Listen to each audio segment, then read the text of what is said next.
네, 감사합니다. 오늘 우리에게 주신 하나님의 말씀은 신약 성경입니다. 신약 성경 에베소서 6장 14절에서 20절까지 말씀. 지난 주일에 이어지는 신약 성경 에베소서 6장 14절에서 20절까지 말씀. 찾으신 분들은 본인의 성경을 들고 자리에서 일어서 주시기 바랍니다.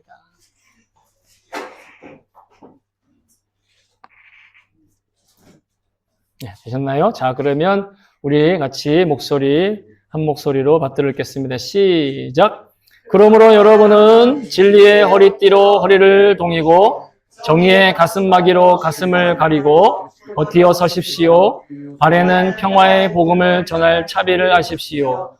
이 모든 것에 더하여 믿음의 방패를 손에 드십시오. 그것으로써 여러분은 악한 자가 쏘는 모든 불화살을 막아 꺼버릴 수 있을 것입니다. 그리고 구원의 투구를 받고 성령의 검, 곧 하나님의 말씀을 받으십시오. 온갖 기도와 간구로 언제나 성령 안에서 기도하십시오. 이것을 위하여 늘 깨어서 끝까지 참으면서 모든 성도를 위하여 간구하십시오. 또 나를 위하여 기도하기를 내가 입을 열 때에 하나님께서 말씀을 주셔서 담대하게 복음의 비밀을 알릴 수 있게 해달라고 하십시오. 나는 사슬에 매여 있으나 이 복음을 전하는 사신입니다. 이런 형편에서도 내가 마땅히 해야 할 말을 담대하게 말할 수 있게 기도하여 주십시오. 아멘. 주의 말씀입니다. 네, 모두 자리에 앉아 주시기 바랍니다. 제가 이 시간 말씀을 위해서 잠깐 기도하겠습니다. 좋으신 하나님, 주의 말씀은 진리입니다. 또한 주의 말씀이 능력입니다. 그리고 주님이 말씀하실 때 우리 안에 계신 성령님께서 우리로 더불어 들으시고 하나님의 음성으로 들을 수 있는 지혜도 주시고 은혜도 주실 줄로 믿습니다. 비록 인간의 목소리로 듣지만 우리 서로 안에 살아계시는 성령님께서 하나 되게 하셔서 하나님의 음성으로 듣고 하나님의 음성을 말할 수 있게 주님 역사하여 주시옵소서. 악한 영으로부터 우리를 지켜주시고 여러 가지 어려운 환경과 형편으로부터 우리가 귀를 기울일 뿐만 아니라 우리 마음 가운데 주의 말씀에 순종할 수 있는 의지와 그리고 기력과 활력을 더하여 주시옵소서. 감사드리며 예수님의 이름으로 기도합니다. 아멘. 할렐루야. 아멘. 감사합니다. 네.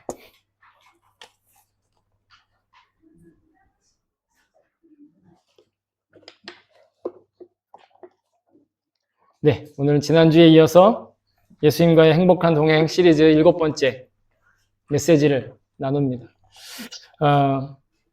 지난주와 이번 주에 본문은 사실 하나로 묶여 있었는데 이번 주에는 전신갑주, 하나님의 전신갑주에 대해서 하나하나 그 말씀을 나누도록 하겠습니다. 지난주에 말씀을 나누면 너무 길어지고 다 다루지 못하니까 오늘 이렇게 나누어서 말씀드리는데 지난주에도 말씀드렸다시피 우리가 하나님께서 우리에게 이미 보내주신 온몸을 덮는 갑옷, 그래서 하나님의 전신갑주라고 얘기를 합니다. 이것은 우리의 영혼을 지키는데 필수 불가결이에요. 이거 없으면 절대로 안 됩니다. 그리고 이미 우리에게 있습니다. 물론 여러분, 우리가 살아가는데 육신적인 영역들을 지켜주는 건 현실 감각이에요. 현실 감각이 뛰어난 사람들이 육신적인 일을 잘할 수 있어요. 하지만 이 육신을 또한 지키고 육신을 움직이는데 근본적인 에너지는 우리의 내면 세계인 우리의 영과 혼이 우리의 육신의 삶을 이끌어 간다라는 것입니다. 그러니 하나님의 전신갑주를 입는다는 것은 그냥 단순히 내면 세계, 그냥 어떤 소위 말해 영적인 것들에만 이야기하는 것이 아니라 우리의 모든 육신과 영과 혼의 모든 영역에서 우리를 지켜주는, 그래서 하나님의 전신갑주를 단단히 입고 육신과 영과 혼을 강건하게 바로잡고 지켜나갈 수 있을 줄로 믿습니다.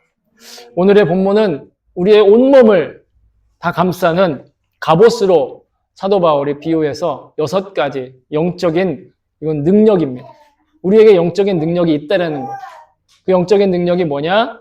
진리의 허리 띠고 진리로 허리를 띠고 또 의로 호심경 가슴마개를 하고 평안의 복음을 전하는 신을 신고 구원의 투구를 쓰고 믿음의 방패를 차고 그리고 성령의 검인 말씀으로 살아간다는 것이죠. 이 6가지 보통은 6가지로 다들 끝으로 얘기하는데 사실은 이 6가지를 잘 우리 몸에 밸런스 있게 균형 있게 붙여주는 게 바로 기도입니다. 그래서 제일 마지막에 하나님의 전신갑주로 소개되진 않았지만 기도가 이 하나님의 전신갑주로 나를 지켜나간다 하는 그런 말씀을 하고 있습니다. 특별히 오늘은 이 6가지 무기에 대해서 제 어떤 이야기가 제 지식이 아니라 성경이 어떻게 증언하고 있는지를 하나하나 성경 말씀을 통해서 살펴보려고 합니다. 말씀을 읽을 때 이 성령의 하나님의 전신갑주가 우리 몸에 착하고 잘 장착이 될 줄로 믿습니다. 먼저는 진리의 허리띠입니다. 허리띠. 여러분 잘 아시다시피 우리는 이미 예수님이 우리의 모든 것들의 진리라는 것을 알고 있습니다. 왜냐하면 예수님이 직접 그렇게 우리에게 자신을 소개하셨거든요. 같이 요한복음 14장 6절을 읽어볼까요? 시작! 예수께서 이르시되 내가 길이요 진리요 생명이니 나로 말미암지 않고는 아버지께로 올 자가 없느니라. 아멘. 예수님이 분명히 얘기했어요. 나는 진리다. 예수님 스스로가 그렇게 얘기했어요. 여러분 우리 육신의 우리 신체 중에 가장 힘을 잘 분배하는 장소가 바로 허리입니다. 질문하지 않을게요. 그냥 얘기할게요. 어딘지 아십니까? 이렇게 얘기 안 하겠습니다. 허리예요. 허리를 바르게 세고 있으면 뭐예요? 자세가 바른 자세가 되고 힘도 골고루 다 분배가 되는 거예요. 그래서 허리가 제대로 서 있어야 힘을 제대로 쓸 수가 있는 거예요.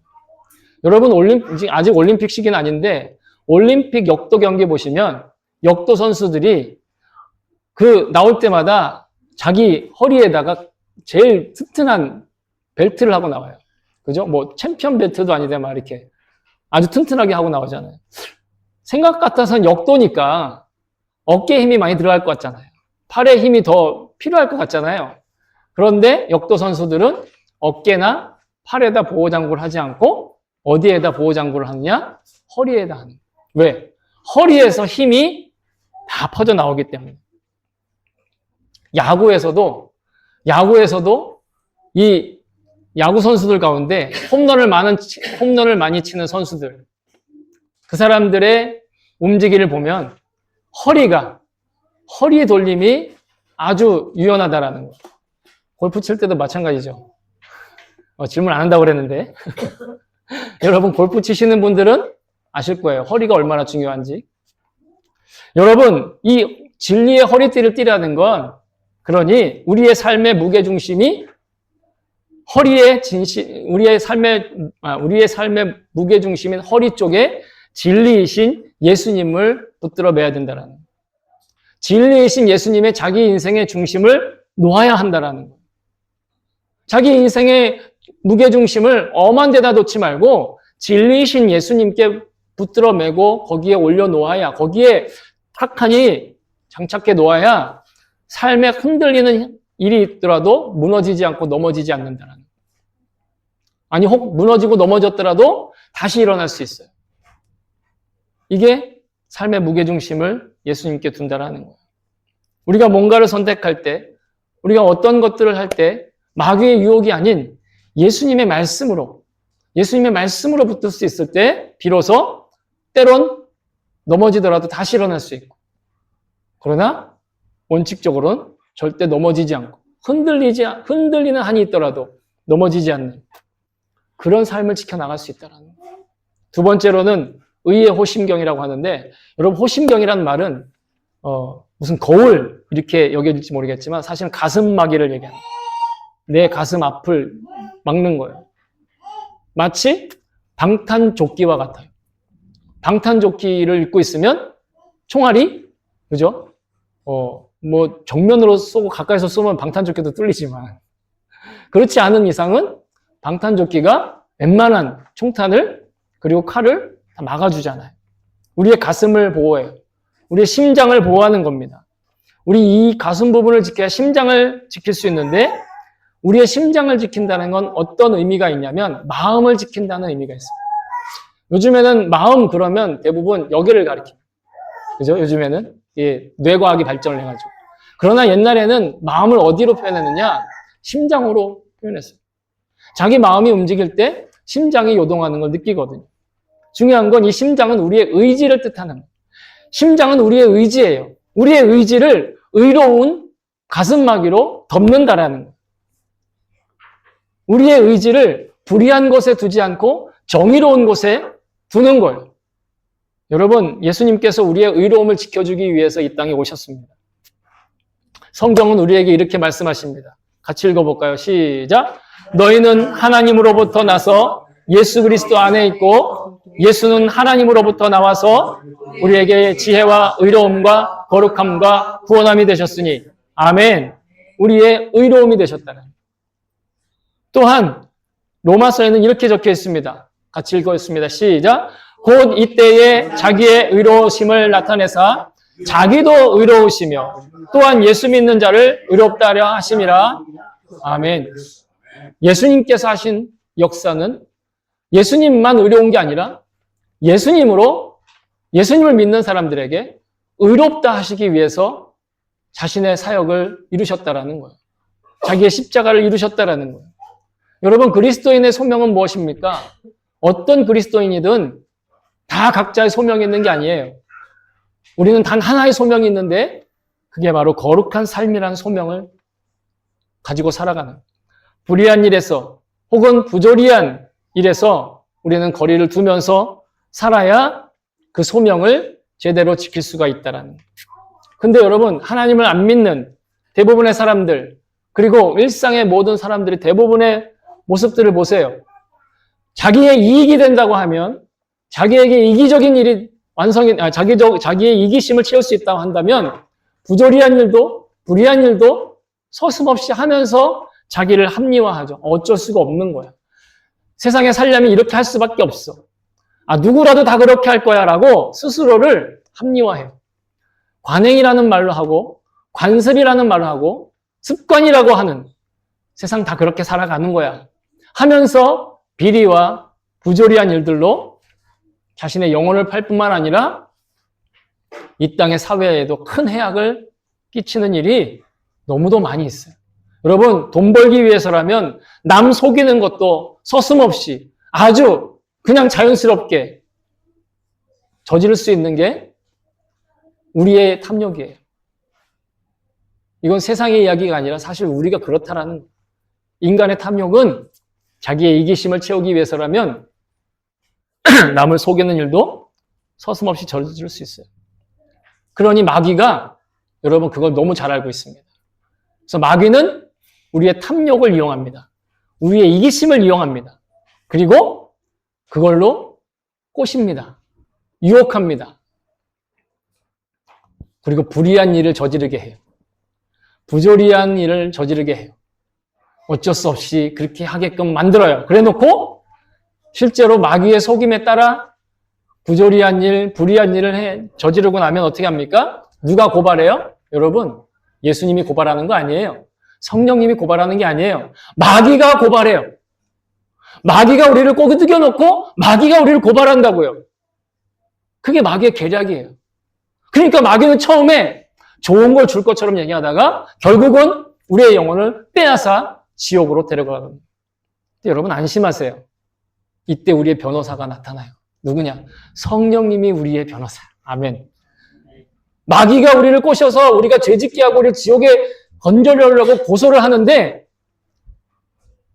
그 사정에 대해서, 앞뒤 사정에 대해서, 그 정황에 대해서 누구보다 잘 알고 계시는 성령님이 나서서 우리를 변호하시고 변명해 주시고, 그래서 우리를 의롭게 하신다는, 그게 우리를 의롭게 하신다라는 거예요. 여러분, 우리가 거짓말 한 번도 안 하고 나쁜 짓 하나도 안 하고 부조리한 일 하나도 안 저지르게 하는 것만 의로운 게 아니라 비록 넘어졌어도 다시 일어나서 다시 의로운 자로, 다시 하나님이 구원하신 자로 살 수 있는 기회를 열어주시는 것, 이것이 의인입니다.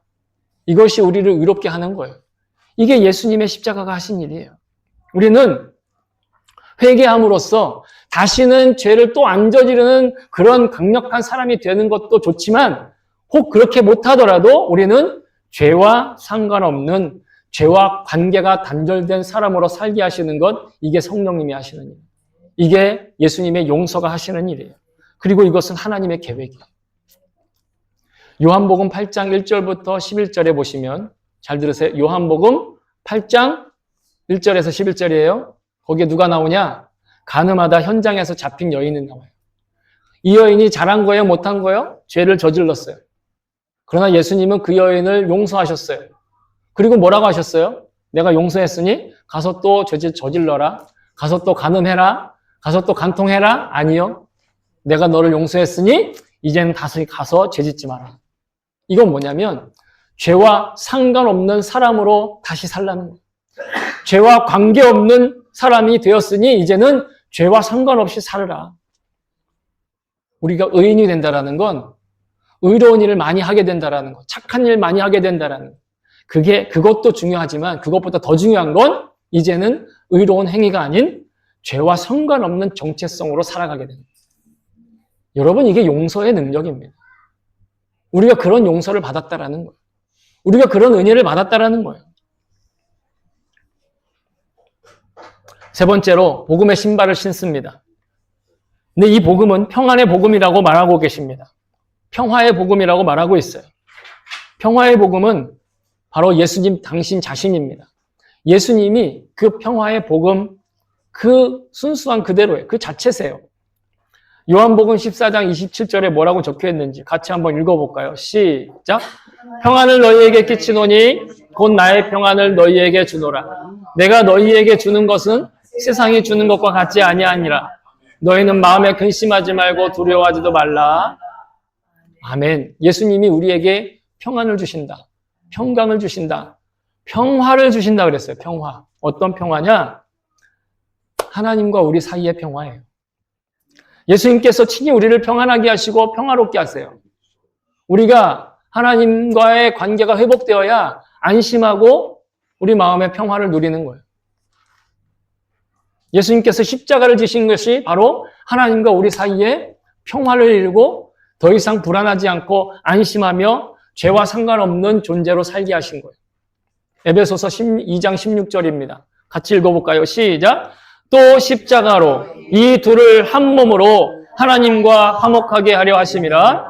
원수된 것을 십자가로 소멸하시고. 아멘. 하나님과 죄 지은 인간은 원수가 되어버렸어요.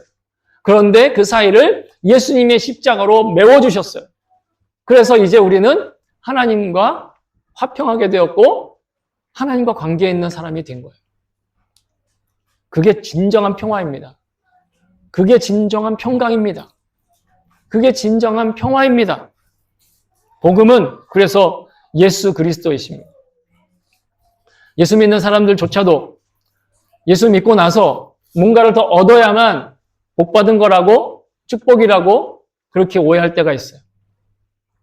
그래서 어떤 믿음의 성과로서 좋은 간증거리가 있고 또 어떤 성과를 내야만 그냥 복을 얻었다라고 착각하는 경우도 있어요. 하지만 여러분, 성경은 그렇게 얘기하고 있지 않습니다. 예수 그리스도께서 이미 우리의 복이다. 예수 그리스도께서 이미 우리에게 축복이다. 은혜다. 이렇게 얘기하고 있어요. 그래서 예수를 전하면 복음을 전한다고 하는 거예요. 예수가 복음이다라고 얘기하셨어요. 여러분, 예수를 믿었습니까? 이미 복 받은 거예요. 예수를 믿었으니까 이미 복을 받았다라는 거예요. 그 예수 믿은 복에 평안의 복음이 저 신발로 표현되어 있는 거예요. 여러분, 예를 들어 여러분이 길 가다가 늪이나 함정에 빠진 곰이나 사자를 구해줬어요. 예? 호랑이를 구해줬어요. 그랬더니 이놈이 갑자기 나한테 절을 하더니 막 숲속으로 갔어요. 그리고 우리 집에 갔더니 웬 사슴 한 마리가 더 하는 그런 일이 있나요? 네, 전래 동화에서는 나오죠. 동화에서는 나오지만 현실에서는 그런 일이 없어요. 왜? 동물은 사람이 아니에요. 동물은 감사할 줄 몰라요. 감사할 줄 아는 것, 고마워할 줄 아는 것, 복받은 것에 대한 반응을 할 수 있는 것. 인간이 유일해요. 인간만이 그렇게 할 수 있어요. 그러니 인간만이 하나님께 예배드릴 수 있어요. 어떤 사람만이 예배드릴 수 있어요? 복음을 믿은 사람만이 하나님을 예배할 수 있어요. 물론 인간이 예배하죠. 그죠? 그런데 복음을 믿은 인간이 예배를 하는 거예요. 인간만 복음을 믿을 수 있으니까. 곰은 복음을 못 믿어요. 사자도 그 복음을 못 믿어요. 그래서 예배를 드린다는 건 우리와 하나님 사이의 관계 회복을 위해 십자가를 지신 예수님께 찬양과 경배를 드리는 거예요. 찬양과 감사를 고백하러 나오는 것, 여러분 이것이 예배입니다. 예배라는 게 나의 공로를 쌓고 예배라는 게 어떤 효과를 위해서, 효능을 위해서 나오는 게 아니라 이미 나를 하나님의 천국 시민으로 회복시켜 주시고 의로운 자로 만들어 주시고 예수 그리스도라고 하는 축복을 채워 주셨기 때문에 그냥 그것에 감사해서 찬양과 기도로 또 말씀을 들으며 이 자리에 오는 거예요. 여기서 뭔가를 더 얻기 위해서 오는 게 아니라 드리기 위해서 오는데 하나님이 더 채워주시는 거죠. 내 손을 비우면 비운 만큼 하나님이 채워주시는 거예요. 그래서 예배에 나오면 채워져 가는 것이지 채우기 위해서 예배에 나오는 게 아니다라는 거예요. 비워져 있는 마음으로 오면 하나님이 채워주시는 거예요. 여러분 평강의 복음의 신발이라고 말씀드렸어요. 예배는요 나아오는 거예요. 그래서 예배는 앉아서 보는 게 아니라 예배는 예배의 자리로 나오는 거예요. 지금은 시대가 그리고 형편이 여러 가지 어려운 일들이 있어서 온라인으로도 예배드리고 여러 가지 형태로 예배드리긴 하지만 그러나 예배의 본질은 뭐다? 나오는 거예요. 무엇으로? 복음의 신발을 신고 하나님께 감사드리기 위해서 나오는 것. 그게 예배인 줄로 믿습니다. 다음으로 우리에게 주어진 것이 믿음의 방패입니다. 방패. 하나님과 그 아들 예수 그리스도를 믿는 믿음이 우리의 존재를 지켜준다는 뜻이에요. 사도 요한이 우리를 이 세상의 가치관에서 지켜주는 건 오직 믿음밖에 없다라고 선언하셨어요. 같이 한번 읽어볼까요? 시작. 무릇 하나님께로부터 난 자마다 세상을 이기느니라. 세상을 이기는 승리는 이것이니 우리의 믿음이니라. 아멘. 세상을 이기는 승리가 믿음이다. 여기서 말하는 세상은 그냥 우리 눈에 보이는 그런 세상 다를 이야기한다기보다 세상의 가치관을 얘기하는 거예요. 세상의 돈의 가치관으로 우리를 헤아리고 세상의 어떤 물질적인 가치관으로 우리를 헤아리고 우리를 재고 우리를 갖다가 어떻게 순위를 매기는 그런 세상의 가치관을 이길 수 있는 건 돈이 아니라 실력이 아니라 믿음이라는 거예요. 그래서 믿음은 지적인 믿음과 의지적인 믿음이 있다고 얘기했습니다. 믿어지는 것과 내가 의지를 가지고 행동하는 것. 여기서 방패가 되는 믿음은요, 믿어지는 믿음이 아니라 그냥 믿어지는, 그냥 알아지는 그런 믿음이 아니라 나의 의지를 가지고 내 손으로 드는 믿음을 얘기하는 거예요. 전투에서, 영적인 전투에서 우리가 사용하는 건 그냥 믿어지는 거. 그냥 믿어지는 거 가지고는 안 되고 내 의지를 가지고 예수님께 의지하며 살아가는 거예요. 내 마음을 가지고 예수님께 의지하며 그 방패를 들어야 말씀에 의지하여 기대어서 행동하는 그래서 방패를 들어야 그래야 믿음으로 승리하는 거예요. 여러분 내가 이 정도 실력이 있어. 나는 이 정도 영향력이 있어. 나는 팔로워가 몇만이야. 응? 내가 이 정도 영향이 있고 내가 이 정도 재력이 있어. 그러니까 나는 이 정도 할 수 있어. 이건 믿음이 아니에요. 예수님께서 원하시면 내가 아무것도 없어도 내가 부족해도 순종할 수 있는 거 이게 믿음이에요. 그러나 예수님이 우리에게 아무것도 없을 때만 시키지 않으시고 주님은 때때로 우리가 이만큼 할 수 있는데 요만큼만 하라고 하실 때가 있어요. 여러분 그것도 믿음이에요. 나는 이만큼 할 수 있어. 난 저기까지 갈 수 있어. 난 이 정도로 힘이 세. 그러나 그렇게 하지 않고 그 정도로 세지 않아도 그렇게 센 힘을 가지고 있어도 그 힘을 조절할 수 있고 제어할 수 있고 낮아질 수 있는 것도 여러분 믿음이에요. 나아가는 것만, 무모한 일을 행하는 것만 믿음이 아니라 아주 지극히 상식적인 것보다도 더 보수적으로 안 하고 절제하고 참는 것. 여러분, 이것도 믿음이에요. 기준이 뭡니까? 예수님의 마음이라는 거예요. 예수님의 마음이면 내 한계도 넘을 수 있지만 예수님의 마음이면 내가 할 수 있는 것도 다 접을 수 있는 것. 여러분, 이것이 믿음이에요. 나 자신은 내키지 않지만 예수님께서 원하시는 일에 순종하는 것.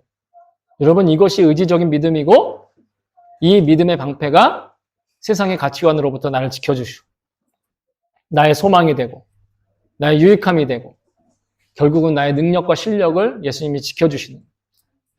예수님이 우리에게 그 믿음을 가지라 한 건 나를 시련을 일부러 주시기 위해서가 아니라 나에게 유익함을 주시기 위한. 다섯 번째로 구원의 투구입니다. 구원의 투구는 머리에다 쓰는 거예요. 구원받을 자격을 내 생각, 내 생각으로 지키는 거예요. 머리를 지킨다는 건 생각을 지킨다라는 거예요. 여러분, 성령님이요, 우리한테 말씀하시거든요. 근데 우리한테 어떻게 말씀하시는지 아세요? 귀로 얘기하실 때는 거의 없어요. 왜? 성령님 우리 안에 와 계시는데 굳이 뭘 귀로 얘기해요? 성령님이 우리한테 귀로 얘기하시려면 어떻게 되시는지 알아요? 나갔다가 얘기하고 다시 들어와야 돼요. 이런 일은 있을 수 없어요. 왜? 성령님은 우리 안에 와 계시는 분이니까. 다만 우리의 귀로 속삭이는 존재가 있어요. 사탄은 그렇게 할 수 있어요. 성령님이 우리한테 생각으로 말씀하신다 할 때 그 주님의 음성을 생각으로 들려주신다 할 때 그 근거가 뭐냐? 바로 이겁니다. 요한복음 14장 26절 같이 읽어볼까요? 시작.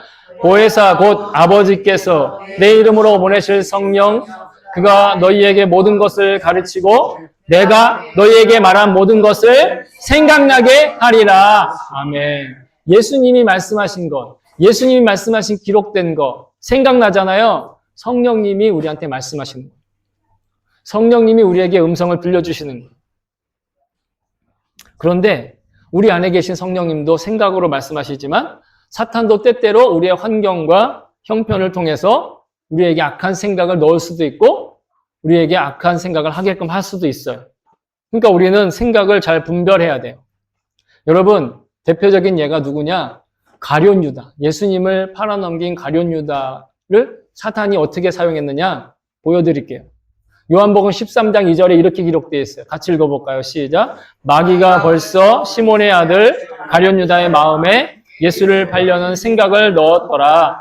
뭘 넣었어요? 생각을 넣었어요. 생각을 처음에. 생각을 넣을 때는 아무 일도 안 일어나요. 그런데 그 생각을 버리지 않고 계속 그냥 꽁쳐두고 있으면, 버리지 않고 있으면 그때는 사탄이 직접 들어가요. 읽어볼까요? 제가 읽어드릴게요. 읽지 마세요. 제가 읽어드릴게요. 가룟 시몬의 아들 유다에게 주시니 조각을 받은 후 곧 사탄이 그 속에 들어간지. 생각, 사탄이 주는 생각이 있을 수 있어요. 사탄이 우리 안에서 생각하게 하는 게 아니라 던져준다고요. 밖에서 던지는 거예요.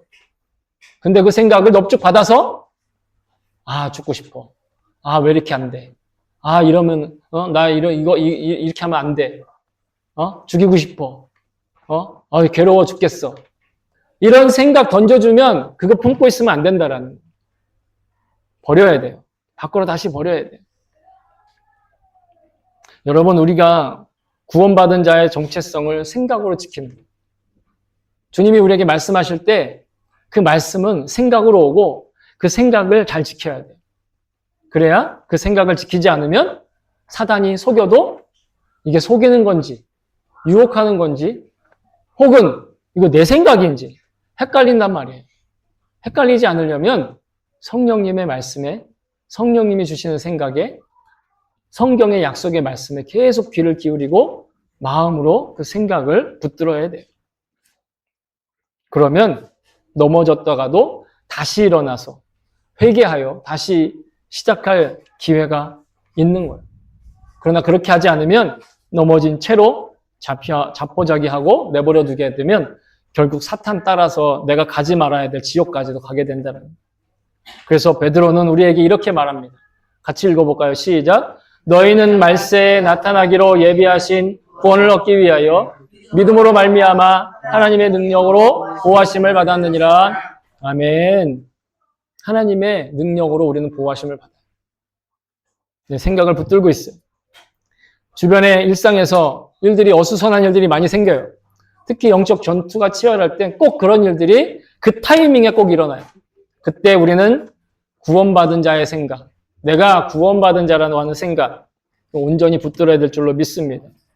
때로는 말세의 징조로 마음이 흔들릴 때가 있어요. 그때 구원의 투구를 온전히 쓰고 나는 구원받은 성도다 하는 정체성을 분명히 붙들고 주님의 보호하심을 누릴 수 있기를 바랍니다. 마지막으로 성령의 검입니다. 너무도 유명하죠. 성경 말씀이 바로 검이에요. 하나님의 전신갑주 6개라고 하는데 이 중에 5개는 다 방어 무기입니다. 자신을 방어하는 거예요. 그런데 유일하게 공격하는 무기가 말씀의 검이에요. 성령의 검이 말씀인 거예요. 사탄은 우리를 설득력 있는 말로 유혹합니다. 그죠? 어떻게든 우리를 유혹해서 죄짓게 하려고 설득력이 뛰어나요. 근데 그 유혹을 물리치는 게 뭐다? 성령님의 검인 말씀이라는 거예요. 하나님의 말씀이라는 거예요. 얼마나 큰 능력이 있느냐? 얼마나 대단한 능력이 있느냐? 히브리서 기자가 말합니다. 같이 읽어볼까요? 시작! 하나님의 말씀은 살아있고 활력이 있어 좌우의 날선 어떤 검보다 예리하여 혼과 영과 관절 및 골수를 찔러 쪼개기까지 하며 또 마음의 생각과 뜻을 판단하나니 아멘. 하나님의 말씀이 어떤 검보다 예리하다. 검보다 예리하다는 가장 예리한 검이다라는 거죠. 여러분 너무 잘 알고 계시듯이 예수님이 세례자 요한한테 세례 받으시고 이제 본격적으로 하나님 나라 복음을 전파하기 전에 성령님이 예수님을 광야로 이끌어 가셨습니다. 그리고 40일 동안 굶주리고 금식하시며 기도하셨어요. 그리고 사탄이 나타나서 3가지 말로 유혹하는데 그때마다 예수님은 어떻게 이기셨는지 아세요? 질문 안 한다고 했는데 또 질문했네요. 어떻게 이기셨느냐? 꼬박꼬박 말씀으로 이기셨어요. 사탄이 뭐 어떤 기적으로 설득력 있는 말로 심지어는 성경 구절을 가지고 들어왔을 때도 예수님은 무조건 말씀으로 하셨어요. 경험으로 하지 않고 신비로운 어떤 능력 체험으로 하지 않고 간증거리도 하지 않고 야 내가 태어날 때 어떤 일이 있었는 줄 알아? 이렇게 하지 않으셨어요. 말씀으로 모든 것들을 대응하셨어요. 여러분 예수님은 그 예수님의 예수님의 그 시험을 이기는 과정을 통해서 우리에게 뭐를 가르쳐 주시는지 아세요? 놀라운 육성보다 기록된 말씀이 능력이 있다라는 거예요. 놀라운 간증보다 기록된 말씀이 우리에게 더 능력이 있다라는 거예요. 그러니 놀라운 육성에 놀라지 마세요. 아, 그런가 보다 하세요. 그러나 하나님의 말씀, 기록되어 있는 하나님의 말씀 붙들고 살아가면 그 놀라운 육성보다 훨씬 더 놀라운 인생을 살게 된다라는 거예요. 여러분, 저도 자주 활용하는 영적 전투의 방식이 뭐냐? 시편을 암송하는 거예요.